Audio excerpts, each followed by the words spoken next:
వచ్చారు ఆర్టీసీలో. నా 40 సంవత్సరాల సర్వీసుల్లో చైర్మన్ అంటే కూడా ఎవరికో తెలియదు, ఆ రూమ్ కూడా ఎవరికి తెలియదు, నాకు కూడా తెలియదు.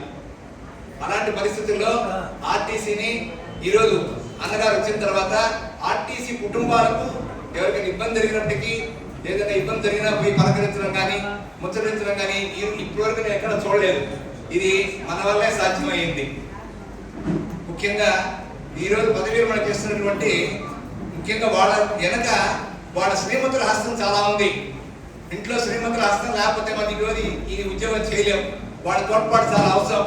వాళ్ళ కుటుంబం ఆమె నిద్ర లేచి మనం వచ్చేస్తూ ఉంటే పిల్లల్ని అందరినీ చూసుకొని కుటుంబాలను చూసుకొని జాగ్రత్తగా మనం డ్యూటీ చేసుకుని మళ్ళీ మనం వచ్చి మనం రావడం నిద్రపోవడం తప్ప ఏం చేసింది లేదు.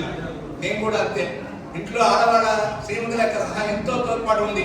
ముందుగా వాళ్ళిద్దరికీ నేను అభినందనలు తెలియజేస్తున్నాను. ఆర్టీసీ అంటే డ్యూటీ అంటారు, డ్యూటీ అంటే నైట్ డ్యూటీ అంటారు. ఇంటికి వచ్చి పని ఉండదు, ఏం చేయలేము, పైగా వచ్చే టైం ఇవ్వలేము, ఏది లేవు.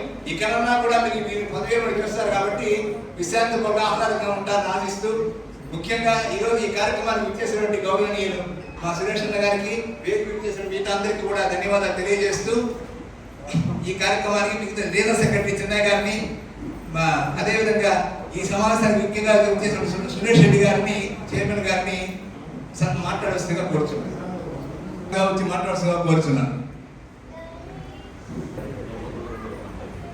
మా సోదరులు వంటిపో ఏడీసీ సేనయ్య గారు, ఊడిపో డీసీ అబ్బాయి గారు, వారు భారతీయ మజ్దూర్ సంఘంలో నేను రాకముందు మా సేనన్న భారతీయ మజ్దూర్ సంఘంలో ఉన్నారు. నేను వచ్చిన తర్వాత డీసీ అబ్బాయి గారు భారతీయ మజ్దూర్ సంఘంలో ఉన్నారు. వారు డీసీ అబ్బాయి గారిని భారతీయ మజ్దూర్ సంఘంలో చేరమని ఏ సభ్యుడు మీ ఎవరు కోరలేదు. వారే ఈ యొక్క భావాలు నచ్చి వారు వచ్చిన తర్వాత భారతీయ మజ్దూర్ సంఘంలో 2 డిపోలో వారికి సెక్రటరీ పదవి ఇచ్చాము. ఆ పదవిలో వారు వారి యొక్క కార్యక్రమాలు చేసుకుంటూ సహచార సభ్యులందరూ కూడా పెంచడానికి ఎంతో కృషి చేశారు. తర్వాత కాలంలో వారు అనారోగ్యం పాలైనప్పుడు మా అక్క చాలా బాధపడింది. ఆ రోజులు మనందరం కూడా భగవంతుడి వల్ల అతని యొక్క ఆరోగ్యం ఏ ఇబ్బంది లేదు. ఆ రోజులు కమ్యూనిస్టులు బలంగా ఉన్న రోజుల్లో సేనన్న బీజేపీ జెండా మరియు బీఎంపీ జెండా దామరమడిలో ఎగరేసినటువంటి మా సేనల్ని మేము పులిగానే భావిస్తాం. జక్కా వెంకయ్య గారు ఇక్కడ ఎవరు అందరూ మనం కమ్యూనిస్టులు కదా, ఇదేంటి బీజేపీ జెండా ఎగిరింది, ఎవరు అసలు ముందు పిలవమని చెప్పారంట. నేను అడిగా ఏంది సేనన్న అసలు కథ అంటే, నాకు అసలు తెలియదు అది కమ్యూనిస్టులు అయినా నాకు తెలియదు, నేను అల్లుడిగా పోయాను, నాకు అభిమానం అనేది నేను బీజేపీ జెండా ఎగరేసా. జక్కయ్య వెంకయ్య గారు పిలిపించుకొని ఆయన ఎవరో చూడాలని చెప్పారంటే వారికి అభిమానం అన్నమాట. భారతీయ మజ్దూర్ సంఘం మీద కానీ బీజేపీ మీద కానీ అభిమానం కొద్ది ఆడ కమ్యూనిస్టులు ఉన్నారా లేకపోతే క్యాపిటలిస్టులు ఉన్నారా అన్ని చూడలేదు. ఆయన ఆ అభిమానాన్ని ఆ విధంగా వెలిబుచ్చారు. ఆ రోజునే చేరినప్పటి నుంచి కూడా ఈ రోజు వరకు కూడా వారి క్రమశిక్షణ గల కార్యకర్తలతో వారు రాపూర్లో దాదాపు 3-4 సంవత్సరాలు పనిచేశారు. ఆ సమయంలో కూడా నాకు నెల్లూరు ట్రాన్స్ఫర్ ఇప్పించమని నన్ను ఒక్కసారి కూడా అడగలేదు. అది వచ్చినప్పుడు వస్తుంది నాకు ఒక పని అప్పగించాలి, ఆ పని చేయడం వరకే. ఇక్కడికి వచ్చిన తర్వాత కూడా యూనియన్లో కూడా సేనన్న ఈరోజు మనం ఈ పని చేయాలా సేనన్న, మీ సహకారం కావాలంటే తమ్ముడు నాకు అవకాశం ఉన్న కాడికి నేను భారతీయ మజ్దూర్ సంఘ్కి పనిచేసేదానికి ఎల్లవేళలో కూడా సహాయం చేస్తానని చెప్పాడు. రిటైర్ అయిన తర్వాత కూడా మా అక్కలిద్దరు స్టేజ్ మీదనే ఉన్నారు, వాళ్ళు కూడా కోరుకుంటున్నారు. మా వీళ్ళందరూ వీళ్ళ జీవిత కాలంలో కుటుంబాన్ని అభివృద్ధి కోసం వాళ్ళు ఎంతో శ్రమ చేశారు. ఆ శ్రమ చేసిన వారిని మీరు జాగ్రత్తగా చూసుకోవాలి. వాళ్ళ కుటుంబ సభ్యులు కూడా ఇక్కడే ఉన్నారు, వాళ్ళ పిల్లలు కూడా ఇక్కడే ఉన్నారు. మా సేనలను జాగ్రత్తగా చూసుకోవాల్సిన బాధ్యత మీదే. రాబోయే రోజుల్లో సేనన్న జీవిత కాలంలో కూడా మాకు సహకారం అందించాలా. వాళ్ళ కుటుంబ సభ్యులందరూ కూడా వారికి సహకరించి వారిని ఎటువంటి ఇబ్బంది పెట్టకుండా చూసుకోవాలని, వారి శ్రేష్ఠ జీవితం సంతోషంగా ఉండాలని కోరుకుంటూ నాకు అవకాశం ఇచ్చినటువంటి పెద్దలకు ధన్యవాదాలు. సభకి నమస్కారం. వేదికను అలంకరించిన చైర్మన్ సురేష్ రెడ్డి గారికి, ఈరోజు పదవీ విరమణ చేస్తున్న సీనయ్య గారికి, అట్లాగే మా ఆప్తులు చిన్నబాయ్ అట్లాగే మేము పిలుస్తాం.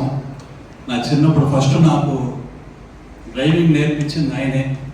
మా నాన్నకి డ్రైవర్గా ఉన్నప్పుడు ఆయన ఎప్పుడు మాకు ఇంట్లో మనిషిలాగానే మేము చూసుకునేవాళ్ళం తప్పితే ఇంకెవరోలా కాదు. ఆయనే కాదు, వారి కుటుంబ సభ్యులంతా సతీమణి కానీ, కూతుర్లు కానీ, కొడుకు కానీ, అల్లుళ్ళు కానీ అందరూ చాలా మంచివారు, చాలా చక్కగా ఉంటారు. ఉద్యోగస్తులను చైర్మన్ గారు కలిసి సన్మానిస్తున్నారు. ఈ ఆర్టీసీ మన ఉద్యోగస్తుల పదవి విరమణ కార్యక్రమానికి ముందుగా అధ్యక్షత వహించినటువంటి శశి గారికి, అదే రకంగా ఇవాళ మన అందరి ద్వారా ఈ పదవి విరమణ కార్యక్రమానికి ఎవరైతే ముఖ్యులు ఉన్నారో అబ్బాయి గారు కానీ, శ్రీనివాస్ గారు కానీ, ఈ వేదిక మీద ఉన్నటువంటి అందరికీ కూడా ముందుగా ఆర్టీసీ కుటుంబ సభ్యులందరికీ కూడా హృదయపూర్వక నమస్కారాలు తెలియజేస్తాను. భారతీయ మజ్దూర్ సంఘం దీంట్లో పనిచేసేటువంటి కార్యకర్తలు ఒక క్రమశిక్షణతో, సంస్థ పట్ల ఒక అంకిత భావంతో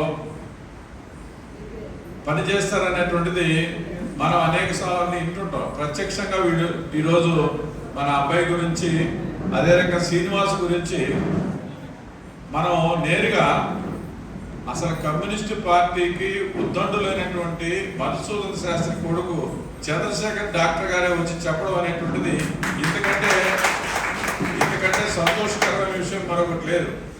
మన వాళ్ళ గురించి మనం చెప్పేదానికంటే సమాజం నుంచి మనకి ఏ రకమైనటువంటి గౌరవ మర్యాదలు వస్తున్నాయనే దాన్ని బట్టే మనకు కొలబద్ద ఉంటుంది. అదే రకంగా నేను కూడా చూసినటువంటి విషయం ఏంటంటే, నేను బాధ్యత తీసుకున్న ఆ రోజు నుంచి సుమారుగా సంవత్సరం దాటిన తర్వాత కూడా వీళ్ళిద్దరు నేరుగా వచ్చి నాకు సొంతంగా ఏం కావాలని మనం ఎక్కువ అడగడం.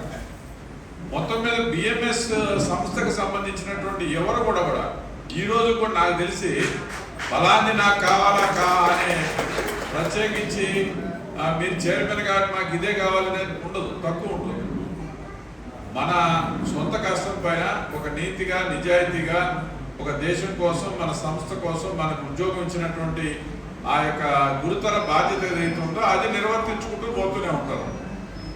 నేను అబ్బాయి గారిని నాకు తక్కువే పరిచయం, వాస్తవంగా చెప్పాలంటే. మన చైర్మన్ కదా అని చెప్పేసి వాళ్ళ డ్యూటీ వదులుకొని నా చుట్టూ ఉండేటువంటి రకం కూడా కాదు, ఆయన డ్యూటీ చేస్తుండేది.